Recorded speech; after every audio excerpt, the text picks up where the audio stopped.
కూటమి ప్రభుత్వం పాత విధానంలో అమలులోనికి తెచ్చిన రేషన్ దుకాణాల వద్దే నిత్యావసర సరుకుల పంపిణీ కార్యక్రమాన్ని జగ్గంపేట నియోజకవర్గంలో ఎమ్మెల్యే జ్యోతుల నెహ్రూ ప్రారంభించారు.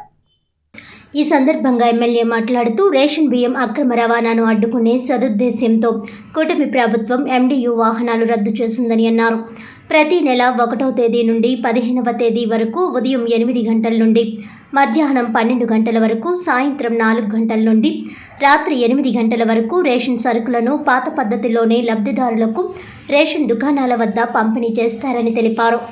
వృద్ధులకు, దివ్యాంగులకు ఇంటి వద్దకే రేషన్ సరుకుల సరఫరా జరుగుతుందని అన్నారు.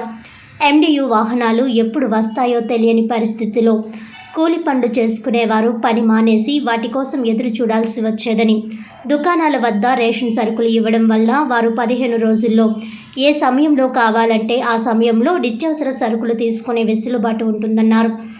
రేషన్ డీలర్లు ప్రజలకు సక్రమంగా సరుకులు అందించాలని, తూనికలు కొలతల్లో మోసానికి పాల్పడితే PD యాక్ట్ ద్వారా కఠిన చర్యలు తీసుకుంటామని హెచ్చరించారు.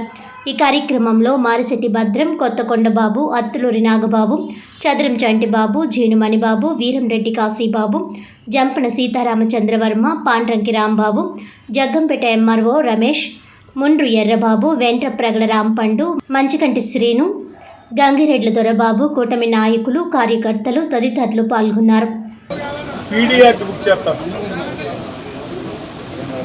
మీరు అలాగైనా దానికి ఫేస్ చేసి వాళ్ళే ఇక్కడ డీలర్లుగా ఉండండి. వాళ్ళు అమ్మితే వాళ్ళని పట్టుకుంటే వాళ్ళ మీద PDF బుక్ చేస్తారు. బెనిఫిషరీ అనే ఊరుకోరాను. 27 రూపాయలు ఇట్టి మనం బియ్యం కొని నీ ఖర్చులతో 47 అవుతుంది. ఇంత 47 రూపాయలు కేజీ ఖర్చు పెట్టి మీకు బియ్యం ఎత్తుంటే మీరు అమ్మేసుకుంటుంటే ఎక్కడి నుంచి తెచ్చేస్తుంది గవర్నమెంట్?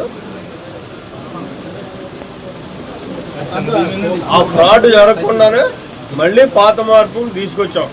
ఇబ్బంది అయినా సరే వాళ్ళు వచ్చి ఇక్కడికి వచ్చి జాగ్రత్తగా తీసుకుంటారు అని చెప్పేసి మీరు ఇవ్వడం కూడా అలాగే చేయాలి. ఖచ్చితంగా కంచి కట్టేది తారవా తీసేయాలి. అలా దిగలేదు, ఆడు సంచితారవా కూడా తీసేసాడు.